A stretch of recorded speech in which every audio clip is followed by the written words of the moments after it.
Ice जंगल shadows का एक भूल भुलैया था जहां पुराने पेड़ हवा से सीक्रेट्स फुसफुसाते थे।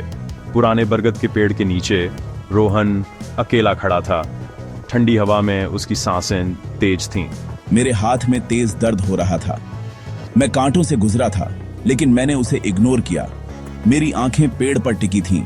उसने अंधेरे में बात की। आवाज मुश्किल से एक फुसफुसाहट थी। मैं वादा करता हूँ, मैं तुम्हें फिर कभी छोड़कर नहीं जाऊंगा। उसे ठंड लगने लगी, जैसे वह अकेला ना हो। वादा? तुमने यहाँ पहले भी वादे किए हैं रोहन। तुम्हें याद है या समय ने उसे धो दिया है? आवाज जेंटल थी, दुख से भरी हुई थी। रोहन चौंक गया। वह उस आवाज को जानता था जो उसे 10 सालों से परेशान कर रही थी। वहाँ कौन है? सिर्फ हवा ने जवाब दिया। बरगद के पत्तों से एक भूला हुआ गाना गाने जैसी आवाज आई।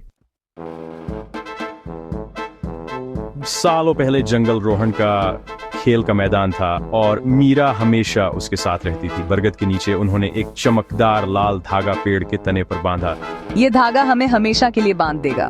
वादा करो कि तुम मुझे कभी छोड़कर नहीं जाओगे। मैं वादा करता हूँ मीरा।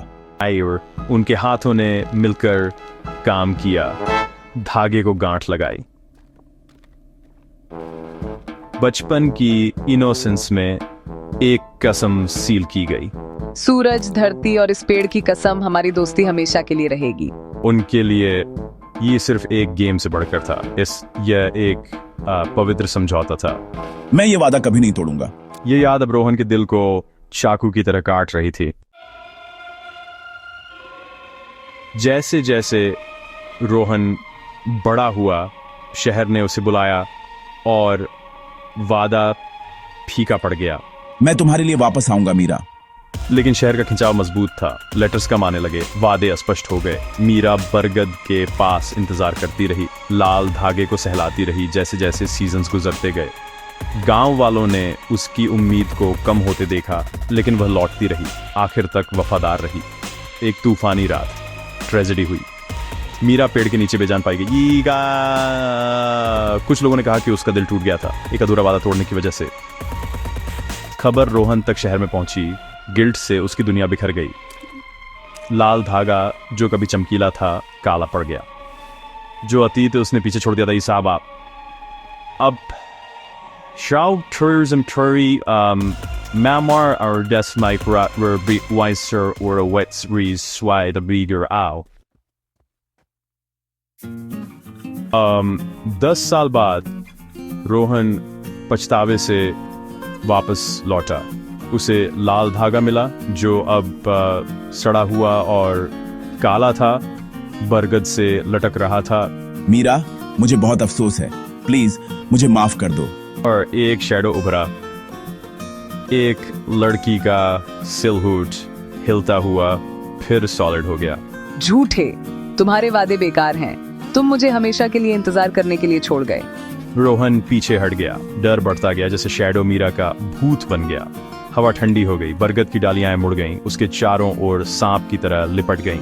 उसने स्ट्रगल किया, लेकिन पेड़ ने उसे कसकर पकड़ लिया। उसकी अपनी बनाई हुई जेल। जंगल अब सीक्रेट्स की जगह नहीं, बल्कि जजमेंट की जगह थी।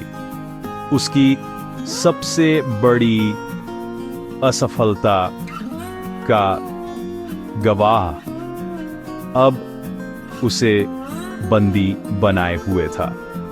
वह उस भूत के रहमोकरम पर था जिसे उसने बनाया था।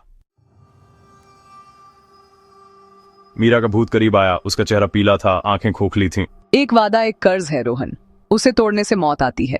काला धागा पेड़ से उतरा, उसकी ओर सरकते हुए आया। वह उसकी गर्दन के चारों ओर लिपट गया, मौत जितना ठंडा कसता हुआ। उसने हांफते हुए डालियों ने उसे पकड़े रखा, मीरा की आंखों में देखने के लिए मजबूर किया। उसका एक्सप्रेशन शांत था, डरावना।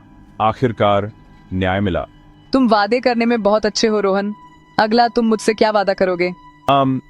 सवाल हवा में लटका रहा, जैसे अंधेरा छा गया। सिर्फ एक टूटे हुए वादे की गूंज बाकी रही। जंगल ने अपने सीक्रेट्स और अपने कार्ड्स को बनाए रखा।